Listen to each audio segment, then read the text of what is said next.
With Hockenheim just around the corner, it's time for the Formula Forza Pre-Race Podcast by JET Motorsport. I'm your host, Ryan McDowell, gamertag Siphon68. And I am Derek James, gamertag Magnum278. And I am Brad James, gamertag WennaJ. There is so much action to talk about, so we're going to have to try and make this as fast as we possibly can just to keep this to an hour. Let's go right now to the Florida GP at Sebring. Qualifying was much closer than I think anybody anticipated, and with new addition of In Flames, which we'll get to, new driver for Bosch Tech Racing. He came in on Saturday, actually it was late Friday night. He came in, basically just had a little over a day, ended up taking pole. Had a 142.971 around the track. It was good enough for pole, but just barely out-qualified Drake Hellspawn. What's surprising here, if we haven't already mentioned it, In Flames is the top-ranked R1 driver on the leaderboards. So, fastest R1 driver just came in, just barely out-qualified Drake Hellspawn. That's really surprising to me. And as we go down the list, it was an incredible battle between Drake Hellspawn and FMS Senna for pole, and they had both gone faster than the pole time posted by In Flames, but was dirty, so they had to settle for their 143s instead. When we finally got to the race itself, it was certainly an exciting race to watch. It didn't look that way initially. It looked like it was going to be kind of a boring race, like what it started out to be. You had In Flames starting to pull away from FMS Senna, who was pulling away from Drake Hellspawn in third, still pulling away from the 5% restricted Alex P in fourth. Senna kept fairly close to In Flames. I mean, In Flames was just barely pulling away, and after a couple of laps, Senna was catching a little bit, but then Senna clipped the inside wall, turn one on Sebring, got himself about 11% front aero damage. Maybe more than anything, didn't really hurt his lap times. Maybe more than anything, it was a mental thing that just kind of shook him up. He lost quite a bit of time there, and then from then on, In Flames started pulling away from FMS Senna. The rest of the field was trying to catch Alex P, who was restricted, while the Bullen Wall started 14th with his 10% power restriction, and WennaJ started 15th. The two of those kind of hooked up and went through the pack, and were trying to carve a path. Then it was about mid-race when things really started getting interesting, when from nowhere, nobody even around In Flames, he accidentally double downshifts into the first corner while turning, and it spins the car out.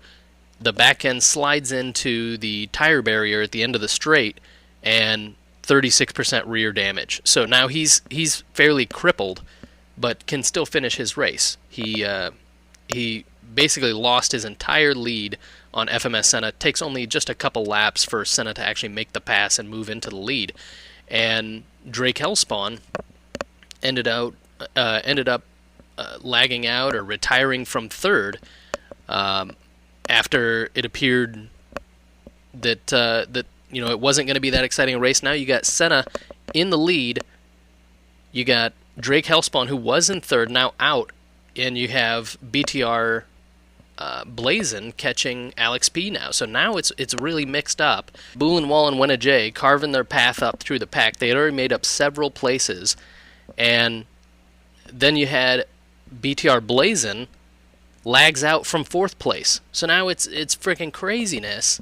You did have a tap first lap, turn 3 between XY101 from Caterham Team GB and XPR Roadrunner. It was there was no lag involved, although he was lagging prior to and after that. But there was no lag involved with this incident, and it just appeared a little bit of a corner dive, a little bit of an outbrake maneuver, and did end up costing XPR some damage that did end up hindering him. He was in 10th at the time of the incident, but with BTR Blazin and Drake Hellspawn removed from the race shortly after, that was effectively 8th place. He ended up falling to 9th overall.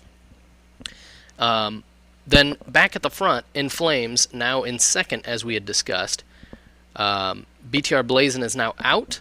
BTR Villeneuve and Johnny Two Shoes were honing in on restricted Alex P. For a while they were making some progress, but ended up not being able to close the gap in time. In Flames, trying to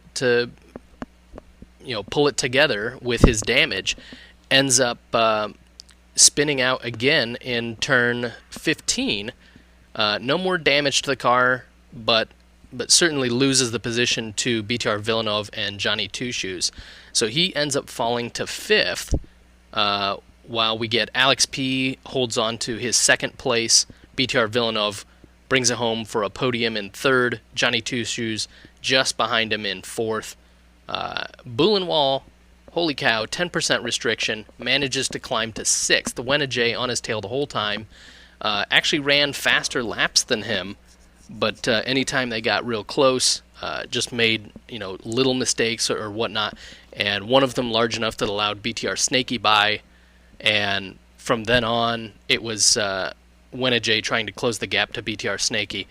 Again, anytime they got close, little mistakes cost him from actually being able to make the maneuver there. It was a great battle pretty much the entire race, watching WennaJ come up from 15th place, ends up finishing 8th, was as high as 7th at one point, just behind the Buhlenwald, and just really a great race overall. He finished 1 second behind BTR Snakey. BTR Snakey just 6 seconds behind the Buhlenwald, so it really was incredibly close. And just at the end, you had Scurry 76 overtaking a wounded Overdrive for 10th there. So you had FMS Senna, Alex P, BTR Villeneuve, first podium for BTR Villeneuve, and first podium for FMS Senna. So Senna does not gain any more restriction for the next race. That is his immunity. Same with BTR Villeneuve. Alex P goes from 5% up to 10%. Buhlenwald in 6th will go down to 5% for Hockenheim. And that's pretty much it for the restrictions. Group B, we had XBR Eggy on pole in Group B, and what it sounded like is XBR Eggy just kind of got a lead and was able to maintain about a 5 to 10 second gap for pretty much the entire race, whereas TLR Eclipse and CP Skate got great starts, moved up into the 1st and 3rd positions, and were able to just maintain those for pretty much the entire race. But that was a great start considering they were 4th and 5th, got up into 2nd and 3rd. Bloody Kane falls back 1 position to 4th, where you also had Morbid Tacos moving up from 11th to 6th. That's a great move for him. You also had Cookie Monster. Again, we'll get into exactly why these new drivers that you haven't heard of are in these positions. But Cookie Monster for JET Motorsport, that's the AMG Acura team. He starts 13th and moves all the way up to 9th due to 2 lag-outs and a couple of retirements ahead, and maybe some legitimate passing on his part as well. So yeah, it was a great race from a spectator standpoint, and it really shook things up in terms of the standings. Brad, you want to give us a quick rundown of what's going on in the points? Actually, I've got this. At the end of the Sebring weekend, the points shuffle out to Alex P pulling out a near enough 30-point lead on the Buhlenwald 5, who's in 2nd, and then drop all the way back about, let's say, near enough 50 points to BTR Villeneuve, and then drop back again to Senna, who is only 13 points behind Villeneuve, and then it goes XPR Roadrunner, XBR Eggy, Johnny Two Shoes, Overdrive, me, Magnum 278, and Drake Hellspawn in 10th, rounding out the top 10 for drivers. And the top 5 for the team championship has Pennzoil Zexel sitting on top with 450 points. 450. And then 2nd place has Aces Wild sitting at 388. Serpent Racing in 3rd sitting at a respectable 296. LLBM R1 sitting at 246. And XBR Eggy Dog Biscuits, the Aston Lolas, at 201. So that was kind of interesting because you got really just a a bit of a gap. So first through fifth, fairly spaced out in the driver championship, and then you've got sixth through 10th that really aren't all that far from each other, and you've got some interesting names down there. You've got Drake Hellspawn in 10th right now because of a retirement at Japan and a retirement at Sebring. If he keeps that up, only finishing 1/3 of his races, it's going to be damaging to Aces Wild. As soon as he can get some consistency down, I think you're going to see Aces Wild start to make up that point gap we were talking about, 450 points to 388. I mean, that's a pretty big deficit to make up at this point, but it could happen. All right, well, now that we got the points sorted for the Florida GP at Sebring, let's talk about what led up to, we said we were going to discuss in Flames In and some of the changes that had happened with the teams. So let's talk about that now. BTR, or Bosch Tech Racing, they lost one of their drivers. BTR Techers had to take some time. He just needed a break from Formula Forza for a while, so they brought in Flames as a reserve driver, and now it's looking like In Flames is going to go on and stay as their permanent driver throughout the rest of the season. The other thing that happened is Bosch Tech Racing elected to change manufacturers from Honda to Bentley. So how this works in regulation is that any points that they had up to that point would be wiped. So now if you look on the standings, you'll see that for the Japanese GP and the Atlantic GP, their points are 0. So all they have right now are the points from Sebring, what they earned in the Bentley. They then had to qualify for Sebring in the Bentley if they wanted to run it in the race. So they did switch, and they had to pay a 5 million credit fee, if you will, to change their manufacturer. And they still have to maintain a livery on the new car and whatnot, but that's how we justify it. And it could only happen from the list of manufacturers that were available. So at the time it was Bentley and Chevy, and I think Cadillac was out. So what was it? Bentley, Chevy, and I think just the other Honda slot. Right, exactly. So they elected to take Bentley after Pennzoil's Axle proved that the Bentley was an underrated car and could certainly compete at the top. So they switched to it, and they obviously had great success with it, with In Flames being able to take pole. So let's move on from Bosch Tech Racing to talk about AVR and Rising Sun Racing. Both of them have been unhappy up to this point, or before Sebring even, with the Audi R8 that both teams had elected to drive. Earlier in the season, they had both formed a partnership to try and figure out how that R8 works. They both have controller drivers and wheel drivers, and both of them had complained almost nonstop about the car does some things well, some things horrible, and really excels at nothing. Doesn't have a great launch, doesn't have great top end, it's not the grippiest car on the track, but it's not so good at really any of these things that it becomes a jack of all trades. I mean, they had snuck into Group A a couple of times, and they had been in Group E a couple of times. They were like kind of an on-the-edge team, both of them. So, I can somewhat see their frustration with the car, especially considering the talent that they have between the two teams.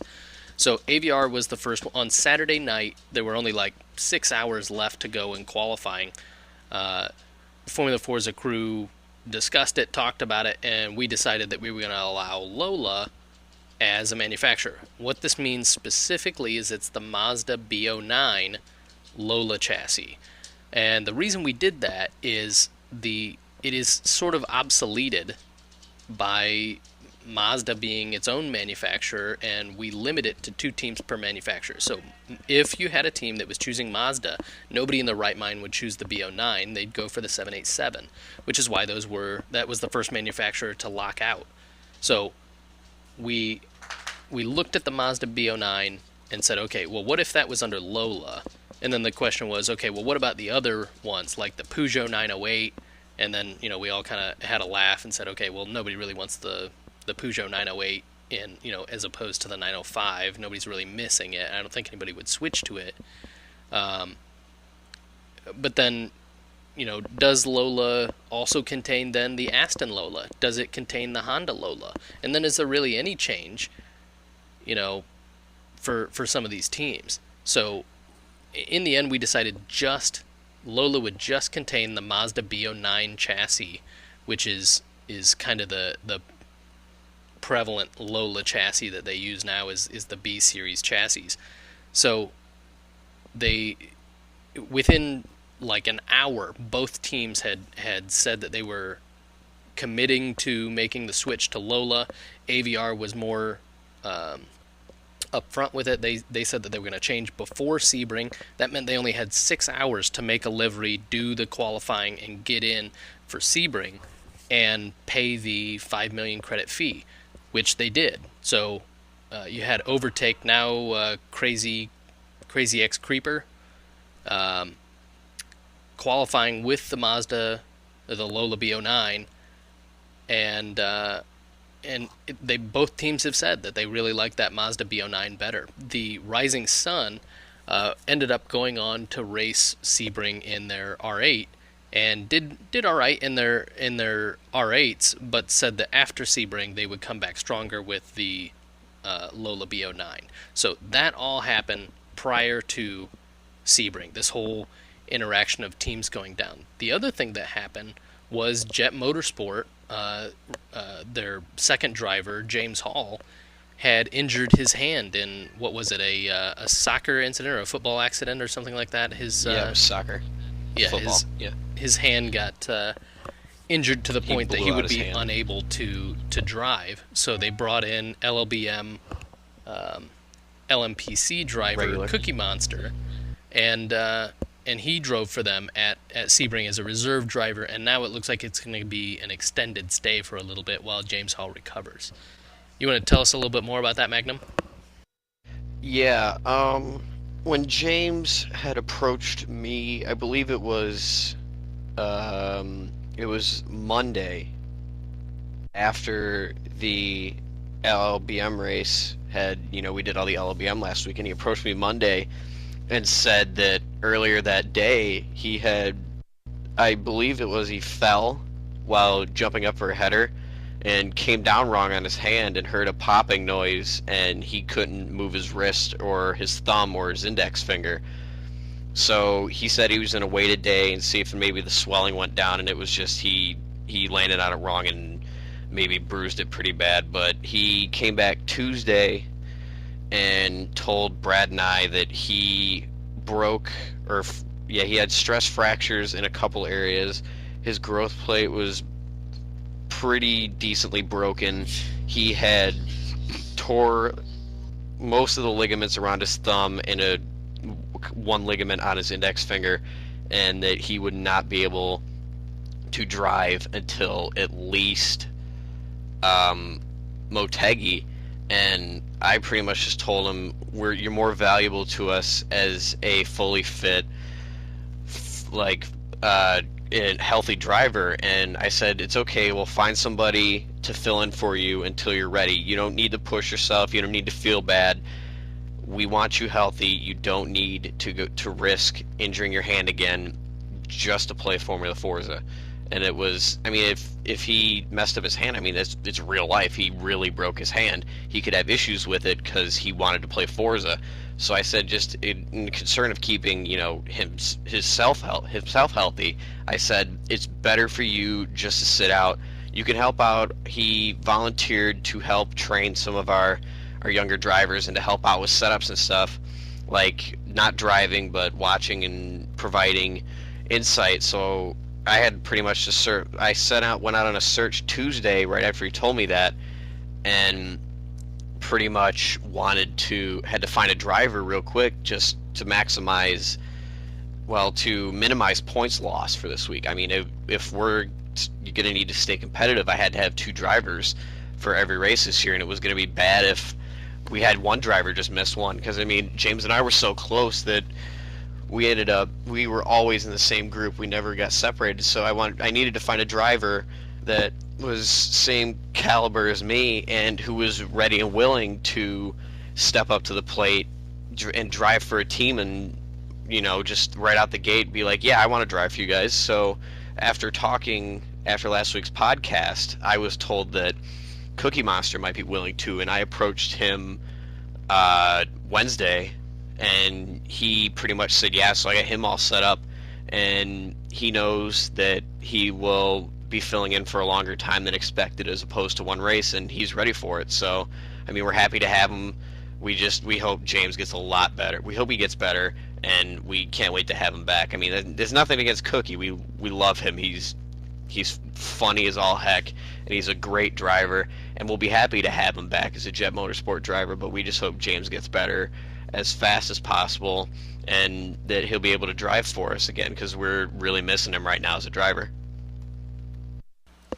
Yeah, it is a good thing because you guys are sitting, JET Motorsport right now is sitting 6th in the team championship, so crucial that you get those points in. You guys are just lagging, it looks like just 20-some points behind XBR, and that's really saying something. This is the season of tough competition here, so anything you can do to not run without a driver is certainly beneficial to the team championship, which is pretty much where the majority of the winnings are, and where most of the glory is as well. That everybody wants to win that team championship at the end of the season, and JET Motorsport looks poised to be right in the winnings if it can keep competitive there, like it has been.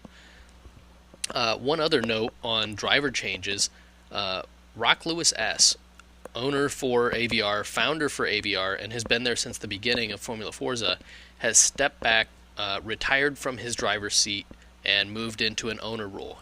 If you remember, he did this last year as well, but it sounds like, yep, for real, he's not going to be able to step back into the driver's seat. He'll have to manage it from an owner standpoint and try and find some talent like he has been for AVR since it has been formed. So in Sebring, AVR went with just one driver. So yeah, that really hurt him, especially considering the overdrive lagged out of the race, and ended up getting 29th overall for Sebring. So just good enough for 10 points. 10 points for AVR up on the board now because they have switched. So AVR, no points at Japan or Road Atlanta. So yeah, just the 10 points up on the board for them. They're now sitting down in 19th overall in the team championships. That's really got to hurt, but hopefully they can come back on a strong foot with the Lola chassis that they've got now. The other one that happened was you had Sam's Ferrari, owner of Team Repsol, and stepped down into the driver role for a bit after Golden Skulls was unable to fulfill the driver role for him.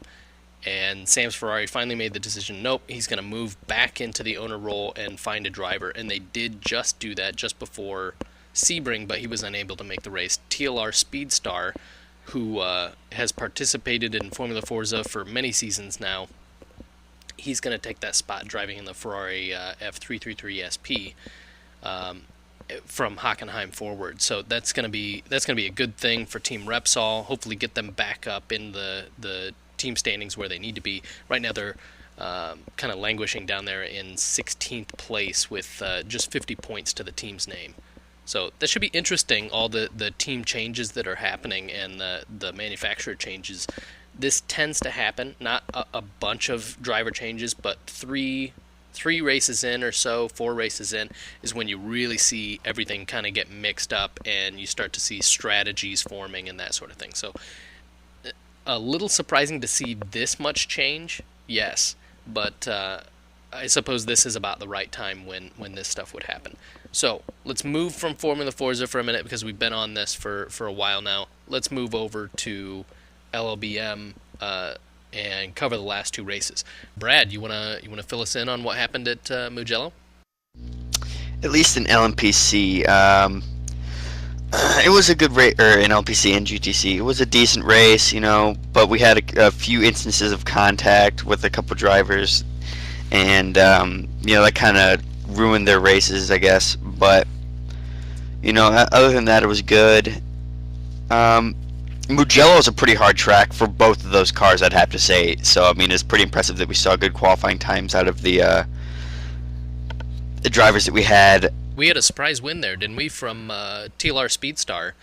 It was his first weekend joining, like, officially, and he pulled out a win there. It was like nobody saw him because he pit early, and then all of a sudden he was out in front. It was like lap 11 or so he pit, and Drake Hellspawn taken out from the lead by lap down traffic. I was taken out by lap down traffic. Cookie Monster was held up by lap traffic. I was too, actually.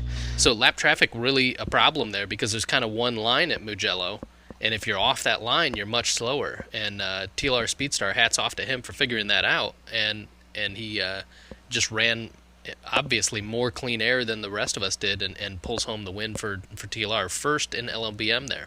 He gained 7 positions from his starting. He did there, so that's very impressive at a track that is actually kind of hard to pass at. So, well, yeah, that was all down to his pit strategy, though. He went in early and capitalized on the fact that he ran open air for like that entire race. After he pitted, I believe he saw like nobody in his class, like nobody got near him and gave him a challenge, and that shows you how much strategy affects the outcome of a race. He went in early and he had open air and ran his quickest laps and managed to capitalize on lap traffic incidents or just pitting, and that's strategy won that race. I mean, yeah, skill, and he ran really quick, but I mean that shows you that if you plan right, you can win a race by just running a good plan. Yeah, and taking nothing away from TLR Speedstar, because he is certainly a skilled driver there, but like you said, strategy, especially at tracks that are hard to pass at, can have a huge impact. So yeah, hats off to TLR for a great race at Mugello there. Derek, you want to talk about the race at the Nürburgring GP? Yes, I do. Qualifying for at least the challenge lobbies, the top 3. Drake Hellspawn sat on pole, of course, for LMPC with Ryan behind him, with Ryan 3.5 tenths behind him, and then Cookie Monster in third, about a second and 2 tenths behind Ryan. And then in GTC, qualifying rounded out with, again, of course, the Bullen Wall on pole with a 159.461, which is, there's no other way to put it, like he's an alien. That's not possible. In TLR Eclipse even, that 2-minute .099, that's really fast too. And I managed to barely scrape a third up. I mean, I thought I was decently quick, and then I saw the qualifying times come on, and it was like, well, I guess I'm not that good. And after the race, it was relatively clean. There was one instance of inter-class contact, and that was between me and Fractal going into the Schumacher S's. The Porsche is way slower through the Schumacher S's than the Chevy, and he already had damage from a previous incident due to lag, and he came in a lot hotter than I did. I wasn't expecting him to come up that fast, and he tapped me on the right rear buttock of the car and knocked me off track, which knocked me out of my current second place and knocked me back to third, which is where I ended up finishing. But in GTC specifically, I believe the first 15 laps, me, Eclipse, and Benny H33 from Flying Benny Motorsports ran within 100 feet of each other for the first 15 laps of that race. That's like, what is that, Ryan? Like a tenth and a half? Yeah, it was between all of us. It was crazy close. There was a moment where Cookie and I were getting ready to lap you guys, and holy cow, you guys were close. It was kind of scary. Like, I didn't want to affect that race because it was closer than any other race on track. So I took my time. I wasn't able to get around. There was one moment where I actually had to go off track so that I guaranteed didn't affect you guys' race, and in the end, it sounds like you guys toward the end spaced out a little bit. It sounded like there was contact between Cookie Monster and TLR Eclipse. Obviously not intentional, but there was contact there. Held up Cookie Monster, and I was able to pull home the win at Nürburgring GP in the LMPC class. But really a rough race in LMPC. I'm sure Cookie Monster had a great race up until his contact with TLR Eclipse. All right, so with that, the Nürburgring to a close there. Let's quick talk about the standings in LLBM in the challenge lobby only. Where do we stand, Brad? In LMPC, Cookie Monster's in first, and you Siphon 68 in second, 20 points behind him. And then we got Fractal, myself, Drake Hellspawn, and that's the top 5. And nothing else really notable besides that Fire Dragon is 4 points behind Adam Watson, who's then 10 points behind King Jury, and that's 7 through 9 there. Nothing else notable in LMPC. In GTC, we have Bullen Wall in first and Derek in second. They're also 20 points separated them. And then Eclipse, WRC Cape, and Terminator in fifth. And yeah, that's about it for GT, or the challenge lobby, that is. Derek, if you want to go ahead and rattle off the points for the non-challenge class. Yeah, at the top of the LMP class, BTR Blazin sits with 420 points, and right behind him, 8 points adrift, is BTR Villeneuve, and then Paladin Evans in third, Midland Zeta in fourth, CP Skate from RB at Rebel Racing in fifth. That rounds out the top 5 for LMP. In GT, Johan 1138 sitting with 420 points, and then Crazy Creeper sitting with 1 point behind him at 419. Nebraska 805 sitting in third, MXR sitting in fourth, and then BTR Raikkonen rounding out the top 5. And then we're going to move on here to our Brad and mine, our favorite YouTube videos of the week. Real quick, the first video, they're both from the channel called X-Car Films.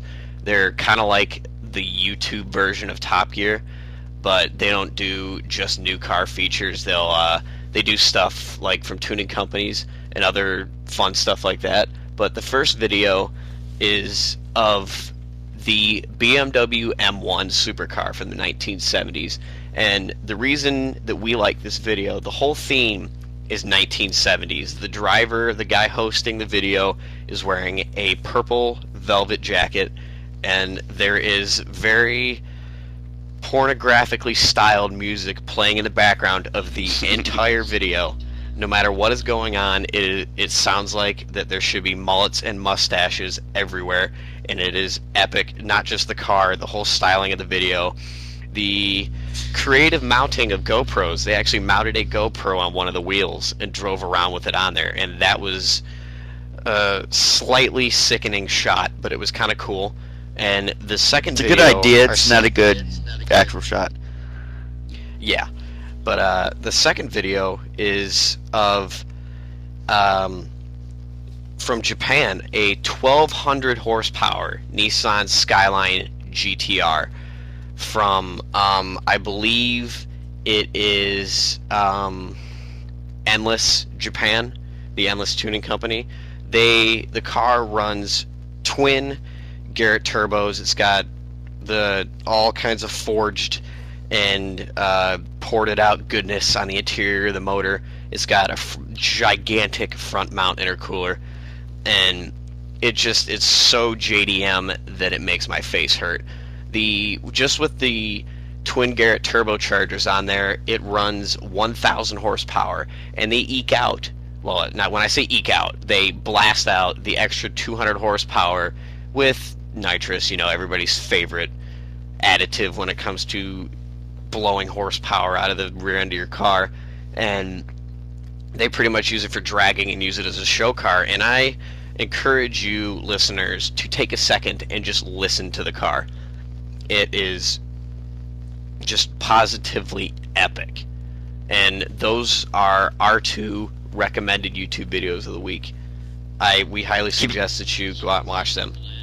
We will move on here to our last section, Hockenheim predictions. Ryan, what do you think is going to happen this weekend? Wow, it's going to be crazy. But actually, before we get to predictions, let's why don't we talk about some of the stuff that has just changed just for Hockenheim. Just today, FMS Senna has made the announcement that he's going to sign with AVR, and he's going to drive with them for the rest of the season. Some kind of unknown tensions, not really sure exactly what's going on there, but the Buhlenwald 5 and FMS Senna, it's been kind of known that they kind of tease and peck at each other or whatever, and I don't know, maybe it just went too far or whatever, but FMS Senna has decided he's gonna drive with AVR. He was talking to me earlier today, and he said this: it just became hard to concentrate on what mattered most, racing fast. I thank AVR for allowing me the opportunity to drive with them. They already have a great racing heritage, and I hope I can add to that. Now, you got to add if you know Senna, you got to add Senna's, way of saying things. So it actually ended up coming out a little more professional than you hear Senna say it. But yeah, I couldn't agree with him more. AVR has a great racing history, and I think he's going to make an excellent addition to that team. I know that Buhlen's going to find somebody to take his spot at Pennzoil-Zexel, so this is probably really the best thing for everybody. If things were tense at Pennzoil-Zexel, but between the 2 of them, this is really the best way to handle it, I think. FMS Senna goes his way, drives for AVR, fills that spot left by Lewis that we had been talking about earlier, and the Buhlenwald will find somebody. I've heard some rumors already about what Buhlenwald is thinking about in terms of teammate. But really, anybody's going to be somewhere in the range of Senna, caliber. I'm sure it's going to be right there at the top notch skill level. So I really do think that this is going to be the best thing for everybody. And what he said about AVR, them having a great racing heritage, and he hopes he can add to that. That is so true, because the Buhlenwald himself he debuted for AVR. And BTR Blazin debuted for AVR. Alex P. also debuted for AVR in the Mazda Cup. So, and now they've got Crazy Creeper, Overtake. And he wasn't half bad either. He was great in 2012. He actually won several races. He had pole at Silverstone, if I remember correctly. So, AVR has stood for kind of this bed for really fast drivers, and so I just think it's a great fit that Senna goes back there. That doesn't go back there, that he goes to AVR, and the AVR becomes this team again that we've all come to know. And I think that's really going to help out the other guys on AVR, and with their partnership with Rising Sun. I think that's going to help them out, having somebody like Senna driving that Lola for the rest of the season. Now, with him changing teams, there's no points loss or anything like that. He gets to keep his driver points. Pennzoil-Zexel keeps the points that he earned for them while he drove the Bentley there for Pennzoil-Zexel. So AVR doesn't really get any past benefit for Senna coming over to AVR, and Pennzoil-Zexel is not hurt really by Senna going to AVR. So it's kind of a wash in terms of, this isn't like a jab at anybody. It tends to just work out, and that's what I'd rather see, as opposed to people getting frustrated and either they end up deciding not to race or whatever. So this really does work out to be quite well, but it is interesting for what happens in the rest of the championship, considering there's already been so many team changes just in the last race or so. Well, think about it now.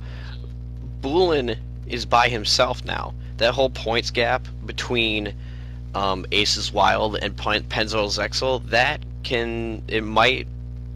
it probably will shorten up now, unless he can find a unless Bullen can find a driver that can keep up with those AVR guys, that points gap, or AVR, the Aces Wild guys, that points gap is going to start, to come to a close between Pennzoil Zexel and Aces Wild. There's a lot of the season left, and if he can't find a driver that can keep up with the speeds that everyone else in the top 10, top 5 is running, you're going to see Pennzoil Zexel start sliding down the points list. I mean, it's kind of a mean thing to say, but I mean, unless he can find somebody that is very, very high caliber, they're gonna start, being kind of handicapped by it. Because I mean, yeah, you could get Group A points, but if the Aces Wild guys are finishing top 5, both drivers, they're gonna get hurt. Yeah, I think you're right, but that's assuming that they don't find a driver, and I think he will. I think Pennzoil Zexel will be just fine. I think he'll find somebody to take that spot. Maybe they'll be hurt by one race, maybe not. All right, so with that, let's talk about Hockenheim predictions. Let's start with qualifying before we get into what we think is going to happen in the race. Any predictions on what you think will happen in qualifying? I think again this week with the big long straightaway between 3 and 4, and then the relatively short but still kind of quick straightaways between the front straight 13 and 1, and then you got 1 and 2, and the stretch between 4 and 6 with the kink at 5. You're going to see the guys with the power restrictions not so much handicapped as they were at Sebring. I mean, still, all of the power handicap drivers ran really well. And, I mean, they're still going to have problems this week because they're still going to have that speed disadvantage. I mean, yeah, you could tune it out somewhat, but, I mean, you got all those straightaways again. I mean, it's not as much as Sebring, but you're going to see the power restrictions come into play for qualifying. So, again, those guys that were high up on the list because they didn't have power restrictions like the Bullen Walls and the Alex P and BTR Villeneuve this week, you're going to see them sliding down the list because there'll be guys with the full power cars going quicker down the straightaways and thus gaining more time. Yeah, this is a grip circuit, so I don't think we're going to... I honestly don't think that this is going to be that big. I mean, that long straight is going to be harmful to those guys with power restriction. But I don't think we'll see just time smashed like we have at Sebring and at Suzuka. I think times will be much closer to what they were in 2012, which, if I recall, is a 1:25.2, a 1 minute 25 second .2, set by Bullenwall in a 4-gear Acura last year. So I think we're going to see times in the mid 24s, maybe low 25s right at the front. We probably will see a couple people beat pole, but not like the 8 that beat it at Suzuka and the 6 that beat it at Sebring. I think we're gonna see a little bit of a check with reality here in terms of qualifying pace, but I do think that we're going to see some people breaking that pole time still. My guess is we're going to see In Flames or Drake setting pole at somewhere in the mid to upper 24s. That's my prediction there. What do you think, Brad? I think it'll just be the same standard people. Not trying to sound like a loser or anything, but I don't think anything's going to change, really. Same, like, top 5 normally? Yep. How do you think... I'm not trying to be a Debbie Downer or anything, but... Here's where I'll disagree with that. I think this track suits extremely grippy cars, and we haven't seen that a whole lot yet. All the tracks we've been at are power tracks, with the exception of Suzuka, is kind of a mixed bag. But, yeah, we really haven't seen a grip circuit, and this is for sure a grip circuit. I mean, the whole final sector is all grip. So here's what I think. I think you'll see the Ferraris really excel here. All right, so then I think the Acuras, like JET Motorsport, you guys may also see a bump up in qualifying performance here. The BMW may do well here as well. The Ferrari has like this weird weight balance issue that I think is really going to help it. At other places, it kind of hinders it a little bit. Here, it's like perfect. I'm not sure exactly what it is, whether it's the brake bias or whether it's the weight distribution. But man, that car can really fly around this track relative to the other cars. The Acuras have always been strong here, and I think they will continue to be strong here. But we could see some mix-up. I think maybe, like Brad says, for the most part, the fast drivers are the fast drivers. But I think we will see some mix-up here. The Bentleys maybe not so powerful here. They depend a lot on long straights. Maybe this track, the power cars will have more advantage during the race when they can use draft to really go that much further ahead of the cars that don't have that much power. Derek, did you have your prediction for pole? What did you think that was going to land at? My pole, I would say, like you said, high. I would say high 24s. I wouldn't say they're going to dip that far down into the 24s. I mean, you're going to get, I would say, 2 guys maybe dipping down in the 24s, and then you're going to see probably 3rd through like B1 as usual, all in the 25s, and then a little drop off there after that. But you're probably going to see only 1 to 2 guys going subsonic here with those 24s. And I mean, come race time, I mean, you could only qualify so quickly, and race it could totally change. So I mean, you could show up on race day and get totally beaten by some guy that figured out something overnight and has the better car now, or incidents. I mean, unfortunately, yeah. But I mean, qualifying, yeah, it's not quite set, but there's an area where I think at least where everybody's going to end up. Yeah. And I think when you get to the race, there's people, I'm not trying to like put myself up or anything, but like there's people like me that are way better actually in the race than they are in qualifying. Like, I don't know why I'm like nervous in qualifying or something to where I'm slower, and then when I end up in the race where I'm actually like trying to accomplish something or like visually seeing the person in front of me, I'm way quicker. Yeah, you may get that. Like TLR Eclipse, for example, is a really good driver, but his, like you said, some drivers just don't have the flying lap, leaderboard ability to pull out that magic lap that isn't really all that representative of what we're going to see during the race. For some of these guys, it is. I mean, like the aliens at the front, I'm sure they're running laps pretty close to that during the race. For the rest of us, we're doing our qualifying, hoping for the magic lap to finally tick over so we can post up our time and hopefully make Group A. But when you get into the race, you are going to have those guys that are just barely going to get into Group A or up a couple of notches and then do great in the race because they are passing wizards, Like myself. Well, yeah, whatever. Let's move on. Ryan, what are your keys to Hockenheim for this week? Okay, so I think the key is going to be that final sector. You need enough grip in that final sector that, turn 1 is a little tricky. You got to cut that corner, not go too wide, not let the tail slip out. Turn 2 is tricky because you got to come in. You can't come in shallow, but you got to late apex it so that you're lined up well for 3. If you go wide in turn 2, you've totally botched the straight. I mean, you can't possibly get on the throttle soon enough if you go wide. And then setup here is going to be critical. Down into turn 4 is extremely slow, and it's gonna tax people's differential settings.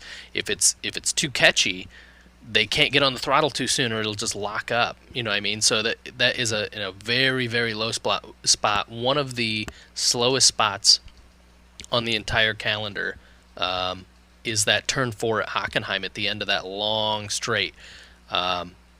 The turn 7, I think, is make or break for whether people are going to be able to be extremely fast or just mediocre. If they can master turn 7, that is going to be where you can make the passes in the race going into turn 8.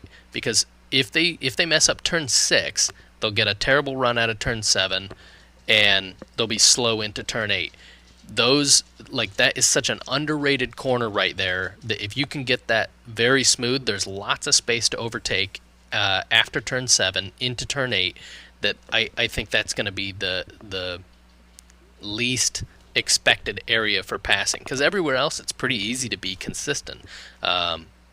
The grip sector at the end is a little tricky. You got to be careful not to go over onto the drag strip between turn 12 and 13, because it's super slick out there. If you get out there, you're toast. You're going to lose a lot of time because it's like painted, so your car just slides all over the place if you get two tires out there.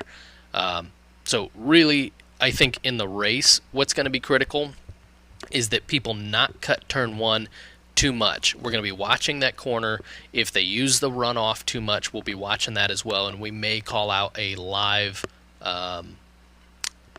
drive-through or a called penalty or something like that if it's being abused. However, if racing is way too close, I'd much rather people take that runoff in turn 1 and just go wide into turn 1, not cut turn 1, because that's asking for corner diving or damage or whatever, but just go wide rather than get into a tangle with another driver. But remember that you don't have rights to just come back on the track as soon as the driver regains. He can't just come on wherever he wants. He's got to kind of yield to the traffic that stayed on the track. So I don't know. This is a tricky track, but I do think turn 7 and turn 4 are going to be keys here. You're keeping your speed up in that hairpin, and then getting that left-right through turn 7, I think, are going to be what makes and breaks a fast time here at Hockenheim. In the race, I almost have no prediction for this track. It was kind of a crazy race last year, and could prove to be a crazy race here again. And you really don't have to worry about running into a wall so much at Hockenheim, because there's lots of runoff. The only wall that may cause you trouble is if you really get off track at turn 12. You don't have that far before you hit the wall that surrounds the track near turn 13. You forgot about turn 8. Turn 8. Oh yes, really close. Yeah, down you're the right. outside line. You're absolutely right. There is on the left side of the track, which you'll be crowding that to get a good entry for turn 8. There is a wall there, so maybe you're right. Maybe people will get a little too close there and hit that. But in most cases, you're far enough away from the walls that you really shouldn't be getting much environmental issues here. There are. One other thing that's interesting about this track is there are corners that have wide lines, meaning you can take several different lines through them and you're fine. And then there are corners where you must be your placement must be perfect, or you're going to be massively slower. Turn 7, turn 6, very critical that you cut the inside on turn 6 and you master turn 7. Turn 8, you can get a couple of lines through there, but really there's one solid line, and then it's kind of single file to the end there. But turn 1, you can take several different lines through that in traffic and be pretty much as fast. Turn 3 down to turn 4. Yeah, go ahead. Turn 13 could be that way too. I mean, it's not as much. It's in traffic. I wouldn't advise taking a risky line, but when there's a plethora of entry angles you could take into turn 13. You could come in way wide and clip the apex and come straight. You will pull out right in the middle of the straightaway there, or you could be more you could be more risky, take a wider line than that, come out almost to the outside rumble strip or towards that drag strip, dip a couple off on the outside, swing it way back in, and that'll keep your momentum up, and you'll ride it out on the gas out to that far rumble strip outside on the straightaway. I mean, there's so many lines you could take for that corner. I mean, that's another corner like turn 1 you could take. There's so many different angles and ways to take that corner. Yeah, we do have a pretty safe pit exit here, so I don't think that's going to be an issue either. The pit entry is an issue, though. Yeah, pit entry is weird. It's got a little kink in there. You guys want to discuss that for a minute? Yeah, we might see a Senna. Oh, you might see a Senna from you're talking about from Suzuka, where he catches the little triangle there just before the pit lane and smashes into the. You could have a retirement just trying to get into pit lane there. It's kind of tricky. If you haven't done it, certainly practice going through there in one of your qualifying sessions or something like that, because it is a little unexpected the first time you do it. It's got the straight bit. After you turn off, it's got the little straight bit where, I mean, if you think you have steel balls, you can go, I'm gonna floor it and just power it down to that kink, and that is stupid. You have to be conservative when you have a pit entrance with a kink. You can't just come flying in. You got to make sure you don't hit any of the walls. And there are times, we've all done it, where you come in too hot and the AI actually, carries over some of the momentum and will hit the outside or inside pit wall. So you have to be just as careful. Your AI is not going to get it perfect every time. Yeah, absolutely. The other odd thing about Hockenheim is you've got some corners, actually most corners, without camber. So like turn 1, turn 2, turn 3, no camber, it's just totally flat. And then you got odd ones like a little bit of positive camber on turn 8 where you're kind of going over a crest there. Turn 7 dips a bit.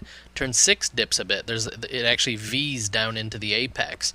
And then turn 9 is like a very mini carousel almost. Yeah, right. You got like this little tiny dip out in turn 9. So setup is gonna be key here at Hockenheim. It'll be really interesting to see what evolves in the race here. The start is going to be particularly interesting, I think, because it is always crazy in that turn 1 because people are bold with going, I think we went 4 wide in turn 1 last year, and it's craziness. It's almost better just to stay back and wait for people to go off track. I think it was Mopar that had the start of his life at Hockenheim last year, and James Hall actually was like right there with him right off the start. But yeah, you get some drivers that make up a lot of places just because of turn 1 mistakes. Not so much damage in turn 1, just they go wide and it's not nearly as fast out there. So yeah, I think the start will be interesting for this race, and who can start pulling out a lead. Lap down traffic may play an issue here.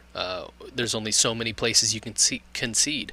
13 to 1, 1 to 2, 3 down into 4, 4 to 6, and that's pretty much it. The rest of it is grip, so there's not really a great line to get around. Obviously 3 to 4 probably going to be the most popular place to overtake lap down traffic.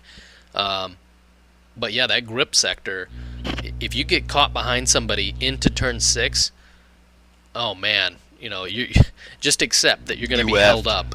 Right.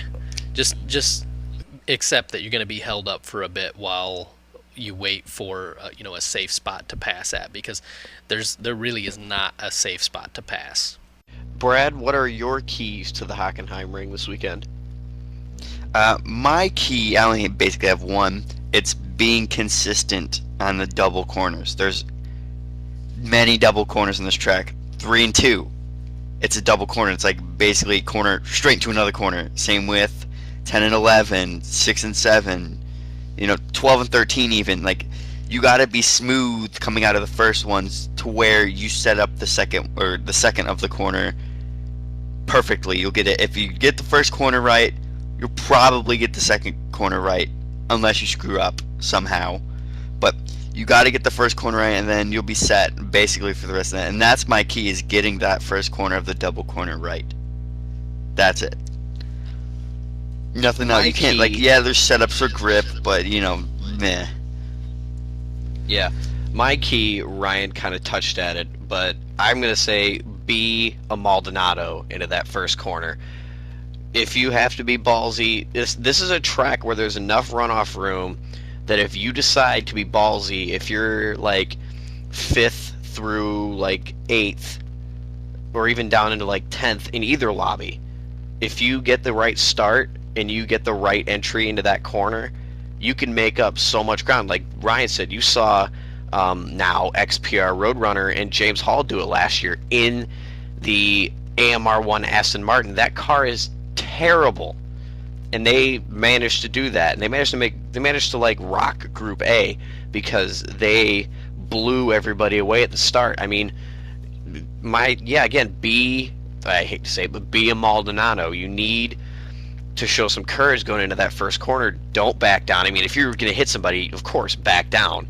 But, I mean, if there's an open lane and you see it, go for it. Because what happens on that first corner can ultimately affect the rest of the race. So, I mean, if you got a shot in that first corner to take one spot or take three, go for it, because you never know how it's going to affect the rest of the race. So my key is be gutsy into that first corner.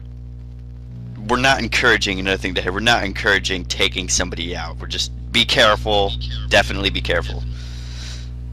So wow, I never thought we'd hear be ballsy into turn one as the recommended, but you know, there are wide lines here, so if you can go around the outside of somebody into turn one because they're avoiding traffic in front of them, then yeah, I guess I would say it. You know, you just got to watch, you know, if you do cause an incident into turn one, man, you got the rest of your race to regret that maneuver. So I would just do some practice with people and see what lines they take and just be ready for what can happen. The bounty, or the Aces wild, the wild card for this track is best overtake after lap 4. So even though lap 1 matters quite a bit at this track, best overtake after lap 4 is going to be rewarded with 4 million credits. So, you know, be looking for that great overtake. Maybe it's an over-under into turn 4. You know, maybe it's that slide around the outside in turn 9. Who knows? But yeah, best overtake gonna be rewarded with 4 million credits. It's gonna be great. All right, so with that, let's talk about final thoughts for Hockenheim before qualifying opens up here in just a couple of hours. What do you got? What do you got, Derek? I would say, like Brad said last week, it's all going to come down to practice, practice, practice. If you practice, that we run at such high speeds and there's so much talent here in this series that, you know, if you get 20 laps more practice than a guy that's near you, that will benefit you more, because, I mean, you might not out-qualify him, but it'll help you more in the race, because, I mean, say you do like a short stint for practice to see how far you can go on your first set of tires without it being detrimental to how your speed is, and you know where your delta is to where I could go till here and then I have to pit. If you know that, you could be more confident in your driving. You could be more gutsy, and you'll know, okay, maybe I'll run off some of my tires, but I know the general area where I'll end up, where I'll have to go in. So, I mean, just try and gain that little extra advantage through practice than the guys around you. I mean, if you figure out something about the car that you didn't know, like you could go into 4 a little bit deeper than you thought you could. I mean, just little things like that can have a huge impact on the race. Absolutely. What do you think, Brad? Final thoughts for Hockenheim? Same thing, like Derek said. Practice makes perfect. Like, why do you think the guys like Senna, Bolin, Drake, Alex, all those guys, why do you think they're so fast? Because they spend all day practicing. That's why they're so quick. And they're like gods at making setups. That helps. But they practice so much that they know every corner. They know how to take it, and they do it so many times that they're millimetrically perfect every time. That's why they're so fast, and that's why they can get great qualifying times and then do well in the race. All right, so time for my last thought. I hate to say it, guys, but one thing that we might see here is a 100th tune. What I mean by that is a tune that just blasts down the straights, 13 to 1, 1 to 2, 3 to 4, and then holds off the pack for the rest of the... Because this is such a hard track to pass at, right? Because we could see a power setup that is no good in qualifying actually have an impact on the race, because overtaking is difficult here. If not, if we don't see that, then I'm going to predict that the guy that is stuck in traffic that decides to pit early and get himself, if he can eject himself into clean air from pit, that guy's going to move up quite a bit. And if that's a front runner that ends up doing that, oh man, that could have an effect on the entire race. So, Hockenheim, big question mark over it, especially now with a fifth contender for the Drivers' Championship in flames. He's currently sitting 12th, I believe, in the... yes, after his performance at Sebring, he's currently sitting 12th from the bottom of the list. So I think we're going to quickly see him jump up into the top 10 with this race. We'll see him up near the top here very soon. And strong performances from Drake and Senna are going to see them up at the top as well. So I think, Hockenheim, we're going to see this whole season start to take more shape and more clarity than we've seen at the last 3 races, especially with a 5th guy in here. All right, and with that, I think it wraps it up for this pre-race show for Hockenheim. Catch us next time in 2 weeks when we prepare for, what is it here? We got Motegi. That'll be an interesting race. So we'll see you then. Good luck at the race, all drivers and teams, and for you fans, see us next time at Motegi. Take it easy, guys. See you later. I'm Batman, and you just listened to the Formula Forza Pre-Race Podcast. Now you have my permission to die.